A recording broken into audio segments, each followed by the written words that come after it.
Yeah, I think we're just playing explosives on 3 here. Who cares about their Arbor Elf? All I care about is Blood and Moon. We did find the land, by the way, but our opponent found a pillage, so I guess they're better than us. Alright, land. Land. Land. Come on, land. Y'all know what time it is. It's time for match 5. We are currently 4-0. Can we get the trophy with this list, or are we going to end up 4-1? Either way, I'll be very happy. Not only because I'm going infinite, quote-unquote, able to make my league entry back and a little more, but also because we've learned some very valuable things and done some very cool and fun things in this league, so hopefully you agree. And if you do, then leave a like and comment and subscribe and all that good stuff. Yeah, if you have no clue what's going on, and this is the first video in this series that you're seeing, and you're like, what? 4-0? Froghemoth?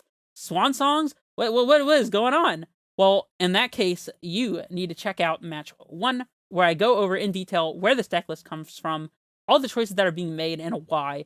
And I will have some thoughts for the deck list at the end of this league, if you want to stay tuned for that. But that's way too much talking for the intro of the 5th and final match for the trophy. So I will see you guys in game 1 here. Alrighty, let's hop in here for the match. All the marbles, it's all on the line. On the draw. Not the best way to start, but admittedly, I was kind of expecting that. We were on the play the last couple times.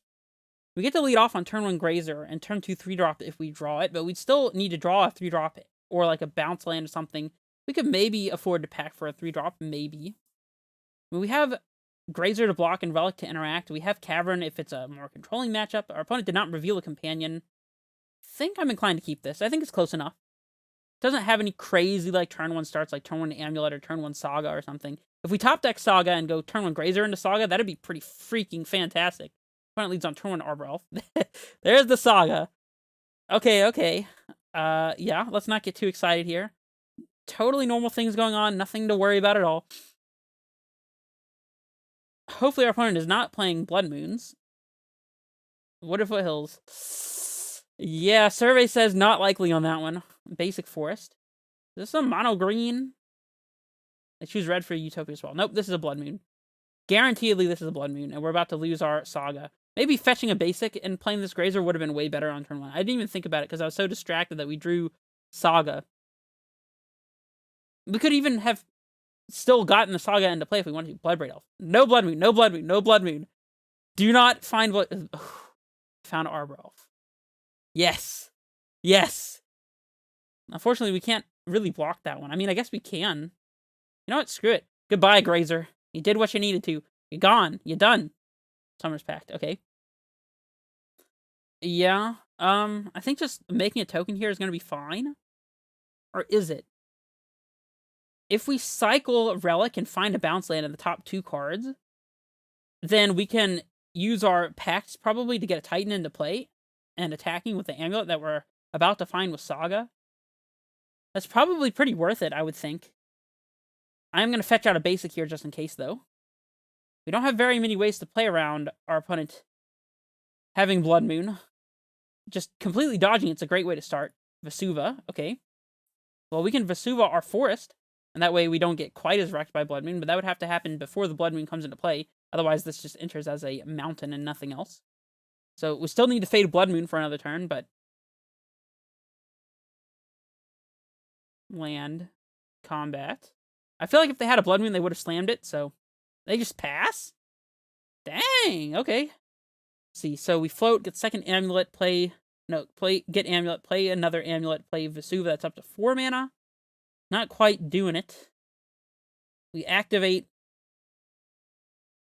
We search for Amulet, play Vesuva, copying Force, untap it, play second Amulet. Then any untap land, no, any enter the battlefield tap land the turn after lets us cast Titan. We get 2/2 and double Amulet and Vesuva copying Force and play to play around everything. Okay. I think that's probably the line. Did you guys follow that? We could even get Map here instead of the Amulet.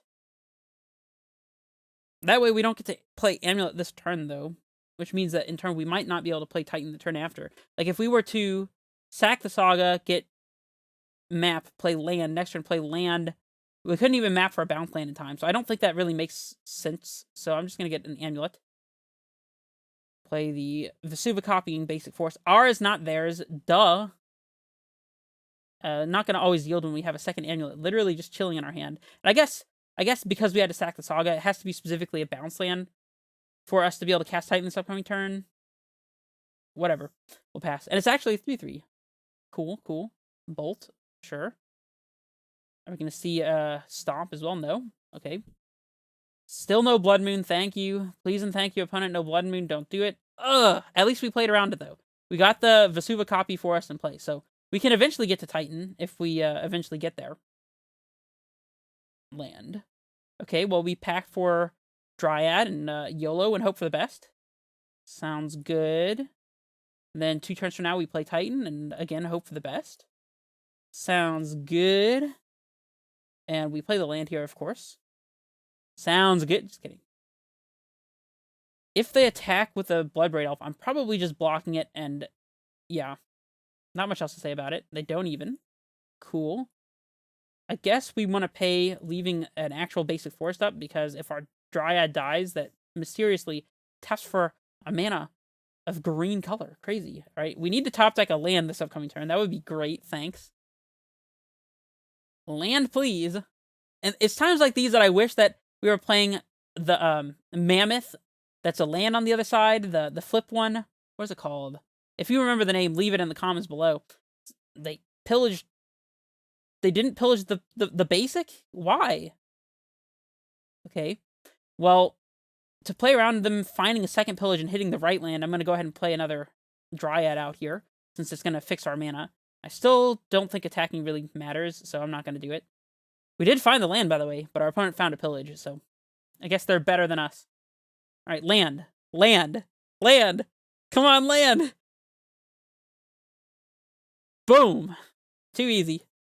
Too easy. Never did not have it. Titan. We can get our one remaining forest. How are we winning game 1 so far against our opponent on Ponza when we only have 2 basic forests in our whole deck? Alright, we'll get Sunhome. There's no way for us to kill the Blood Moon, but our opponent doesn't need to know that. We'll just let all these go. And now that we have the 6/6 in play, I'm going to start attacking, I think. With the oldest Dryad, I guess. If they want to double block, they can. But they do. Okay, sure. I guess we want to kill the Bloodbraid, right? Oh, I was supposed to change the blocking order. Whatever. Sucks, I guess. I didn't even think about that. I should have changed the blocking order so the Bloodbraid Elf was first. We would definitely want to kill the 3/2 there, but whatever. Hopefully our opponent's just dead this game. There's nothing they can do about it. We even have a backup Titan, so we're lucky that we have 2 Titans this game in the first place. Yep. Alright, well, we'll go to combat and attack with everything. Holding nothing back. This time we're not making the same mistake, though. But that mistake is going to cost us potentially our Dryad, so let's get not Talario S, because we could still transmute at the moment. So I guess we get the Garrison and Valakut. Heck yeah. It literally doesn't matter. We're never going to be able to use these lands, so. Game 2, the actual choices will matter, by the way. Like, actually, the potential to get Blood Moon out of play is pretty high in games 2 and 3 because we have things that interact with it. Just take all the damage, huh? Okay. Scared of nothing. We could have gotten Froghemoth. I didn't even think about that. That would have been pretty awesome, actually. Because Titan here is just searching for a bunch of lands that don't matter. Froghemoth gains us life and grows. And has, I think it has trample too. Right, we'll get Stronghold and Simic Growth Chamber. Heck yeah. Just stack a bunch of amulet triggers that literally don't matter. I guess we're probably playing the Grazer to block as well. Yeah, sure. Whatever. And to play. Go.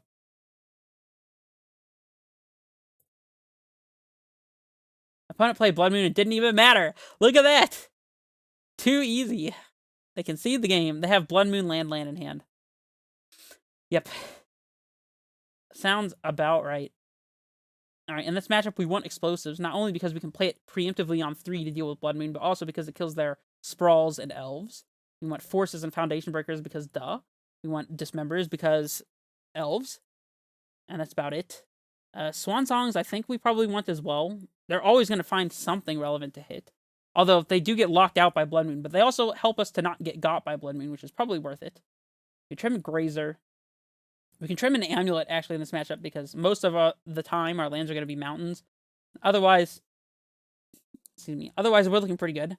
We can trim a Saga in this matchup, because Blood Moon just straight up kills Saga. And they also probably have Enchantment Hate, so Artifact / Enchantment Hate, like, whatever. Trimming a couple Sagas seems fine to me. Don't want to get got. In fact, we actually almost got that game by having Saga in the first place, because we had to sacrifice our land, which is not where we want to be. Froghemoth seems fine, if I'm being completely honest. Just getting a threat into play is important against them, and exiling the graveyard for Klothys purposes is also relevant. We don't put a lot of cards in our graveyard terribly. You trim on Summoner's Packs. Maybe not 2. I think 3 is fine, because they also find Foundation Breaker, which is pretty important. Azusa doesn't really matter, and it dies to things. Breeding Pool. I guess we want to have our blue sources for Swan Song, so probably not. A Cavern can go, if not 2. I don't know if we're leading out on Grazer in this type of matchup. Maybe, maybe not. I'm going to trim the other Cavern, though. I'm actually not even convinced that Explosives is that great against them, but... I mean, we can trim 1, I think. I think 2 Explosives does the job just fine. We can trim an Explorer, and I guess another Grazer. Sure. I like Explorer better than Grazer in this matchup in general, just because drawing into relevant cards to cast, or like cantripping towards a Force of Vigor, is quite important. So we have the early Saga, which is actually not where we want to be against our Blood Moon opponent. We have no way to answer Blood Moon. We have no early plays whatsoever. We do have an Explorer. Like, we could go Breeding Pool into Sunhome Explorer, but we have no basics to play around Blood Moon either. I think we just got a mulligan. Oh, we have Foundation Breaker. We have early interaction. We have Vesuva to copy the basic force that we eventually find, or that our opponent might just play on turn 1 that we can Vesuva. So, I mean, we're definitely keeping this. We bottom the Explosives, I think. Sure. Lead on Basic Forest, please. Fetch for Basic Forest. I mean, we'll copy literally anything. There we go. Thank you. I mean, now we have to copy our opponent's ugly forest, but... I mean, it's better than nothing, I guess. Yep. Boom. We got a basic forest. Look at it. It's a basic forest. They have the Blood Moon. No! I thought we had a basic forest. I guess I was wrong. Map go. Our opponent has also figured out that hitting our green sources is important, so... I mean, it was literally the only target, but... like, hitting our basic forest is probably a good idea with Pillage. Tireless Tracker. I'm jealous. I want to play that one. Ooh, they even got multiple clue value out of it. Yikes. No Blood Moon just yet. It's kind of strange. Well, we really don't have a choice but to just cast this Dismember and play a land and bounce our Sunhome, so we'll do it. Our opponent's just going to pillage us again, and we're going to be sent back to the Stone Age, but, I mean, what else can we do about it? Here comes pillage number 2. Blood Moon. Okay. I mean, at least we can map for a basic, so there's that. We could play Explosives on 0 and pop it. Honestly, that doesn't seem so bad. Denying our opponent cards could be relevant.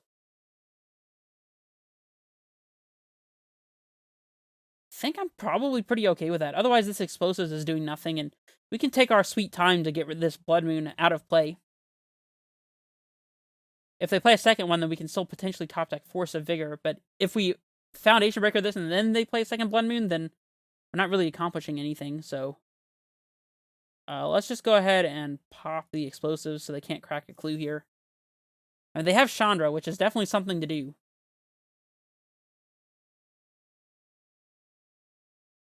No basic in sight. Well, we don't want to play a basic this turn anyway, since that would expose the basic to a pillage or something, so we're just going to play a land pass, activate map on instep, and then cast Foundation Breaker this upcoming turn. Is it going to be too slow against their Chandra? Maybe. It's a -7. It's about to be up to 6. It might just be barely enough not too slow. Let's just hope they don't find a second Blood Moon. That would be pretty hard to beat without finding a Force of Vigor off the top. Fury. Okay. We'll yield until instep. I mean, they're clocking us. They have ways to try to win the game here. We gotta be diligent here. Get our forest on tap. Explosives. Okay, well, I mean, we're killing the Blood Moon. We can evoke the Foundation Breaker and then play explosives on 3 and pass. So if they have another Blood Moon effect, then we don't get got. Or we can just hardcast the Foundation Breaker and block the Fury. I think playing the explosives on 3 is probably going to be a better choice. So hopefully we don't get punished for it. I mean, actually, we're going to need to be able to clock the Chandra, but they're just not going to attack with their Fury.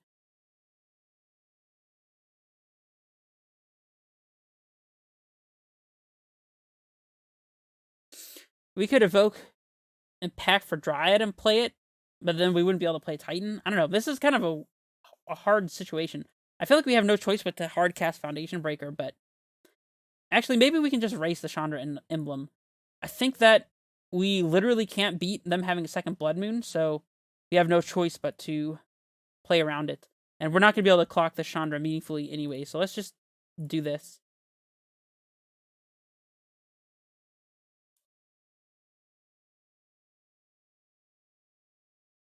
Explosives on 3. Go. Unfortunately, we don't have a 4th color. Otherwise, we could have maybe played explosives on 4 to pop on the Chandra, but it was unlikely to happen, so. Fire Maw. Yikes. We have exactly the Sun Home in play. So they can cast this if they want to. And this is going to be a really hard game for us to win, if I'm being completely honest. We need to top deck an untapped source here. No, wait, they just kill a bounce land, right? So we need to top deck Garenbrig here to cast Titan. Yeah, I don't know. We may not be able to win this game. We might have just been a little bit too slow. Maybe not going immediately for the Foundation Breaker was greedy. I'm not sure.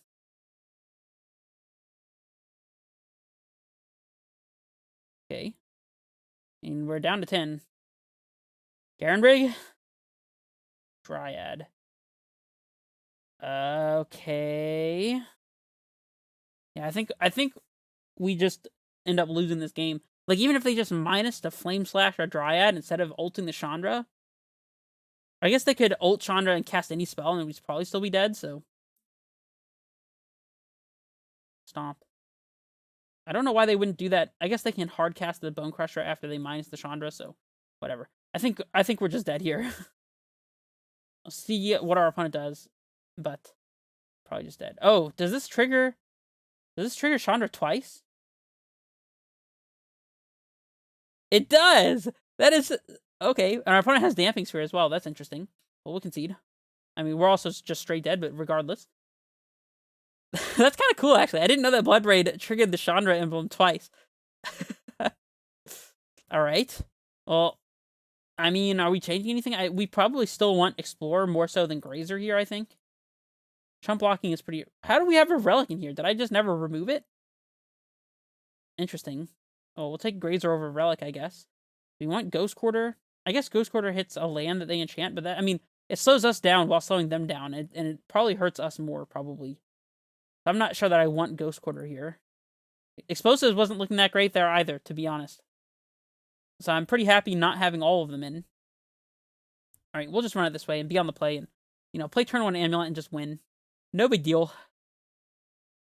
No big deal. Right, we'll play first, of course. Well, we have Fetch and Vesuva to copy the basic.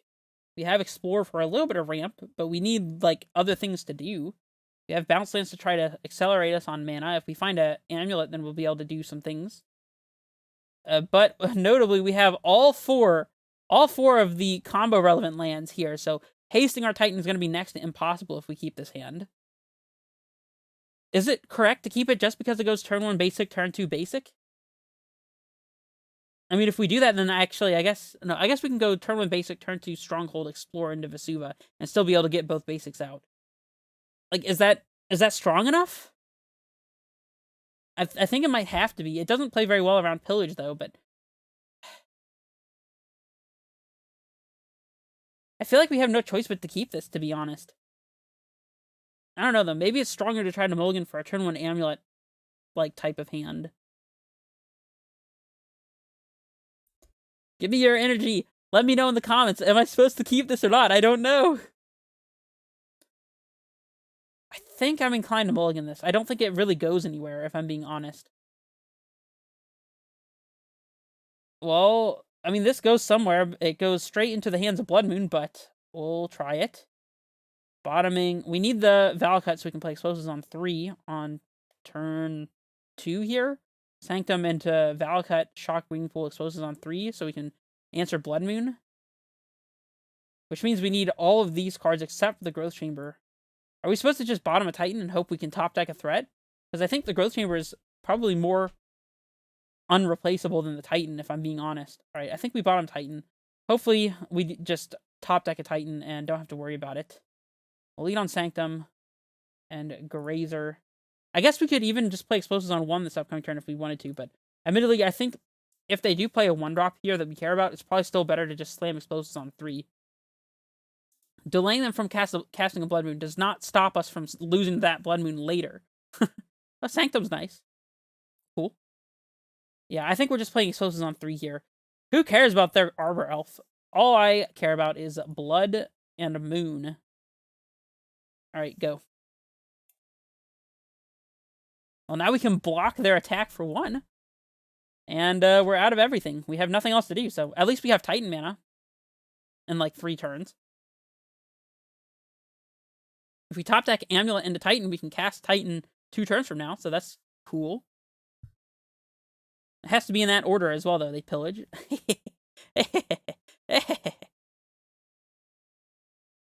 Stronghold. Nah, I think I'm playing the Breeding Pool. Again, I don't really want to play out Growth Chamber in case they have another pillage, so nah. There you go.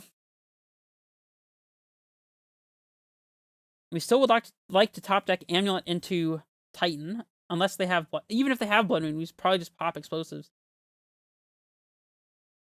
I don't know. It's a lot of mana. Chandra. That one's pretty annoying. They're adding red. Bloodbraid. Okay. Hey, Bloodbraid into Blood Moon. Nice. Nice. I think we let the Blood Moon stay in play until we get our Growth Chamber in play, so we are only 1 turn off of casting Titan, just the natural way. And this also lets us play around second Blood Moon by holding up the EE activation.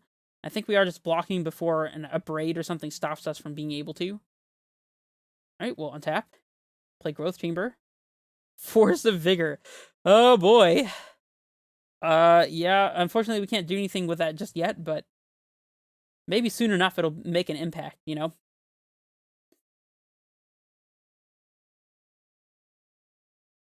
Okay.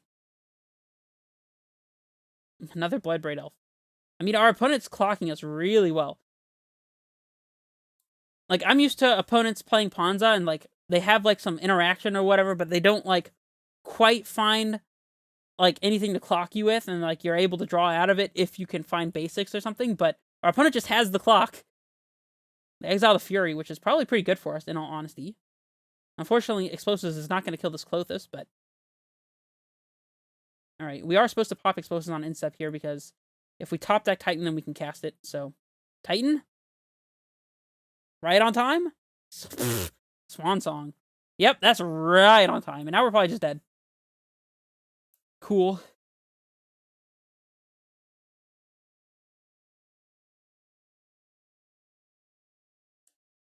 Are we Swan Songing the Stomp? I mean... I don't think so. We're taking... we're just dead here. There's nothing we can actually do, right? So they have 1, 2, 3, 4, 5, 6, 7, 8, 9 for the Devotion on Clothis. It's supposed to be at least 7. So we can't deactivate Clothis. If we Swan Song this, we're taking 2 from the bird also. Yeah, we're just dead. Is the bird an enchantment token? No, it's just a 2/2 bird. Alright.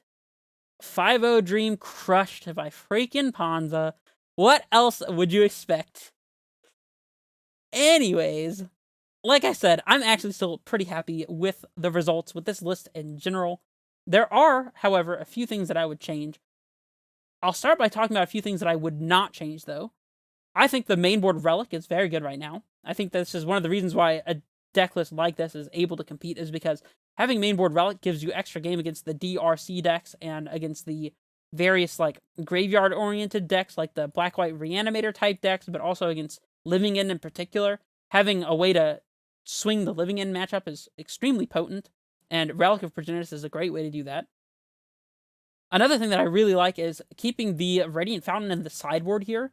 As we saw in this league, we 4-1'd pretty easily against decks where Radiant Fountain might have been somewhat relevant, but the fact is we just didn't need it. We never needed it. We were never going to search for Radiant Fountain. And against Burn, we just combo kill them game 1 and games 2 and 3 when things get slower. We bring in the Radiant Fountain, and then we can Radiant Fountain value them. But, like, Burn is the only deck I can think of that I actually actively want to set up Radiant Fountain against. Even against Prowess, it's usually more important to set up Valakut triggers or basic lands than it is to gain life with Radiant Fountain. Like, I could see a corner case where searching for basic forest plus Radiant Fountain is good against Blue-Red Prowess, but regardless, and again, in those matchups, we can just side in the Radiant Fountain. Like, I don't think that we need Radiant Fountain in game 1s, at least with this configuration of Amulet.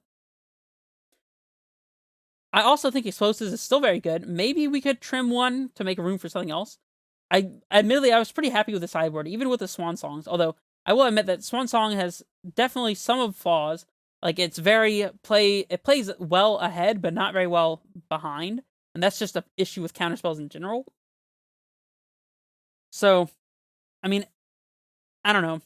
Jury's still out on Swan Song. I'd have to playtest with it a little more. Maybe it's worth it, maybe it's not. I know it's mainly there for the Blue-Red Murktide matchup, and we didn't play that matchup, so we'd have to see how it works there. But in general, I'm pretty happy with this exact 15-card sideboard. I would maybe want to squeeze a third Force of Vigor in here somewhere, but like maybe trimming in Explosives for a third Force is a good move, but admittedly, I think it's pretty minimal, so I wouldn't really touch the sideboard at all.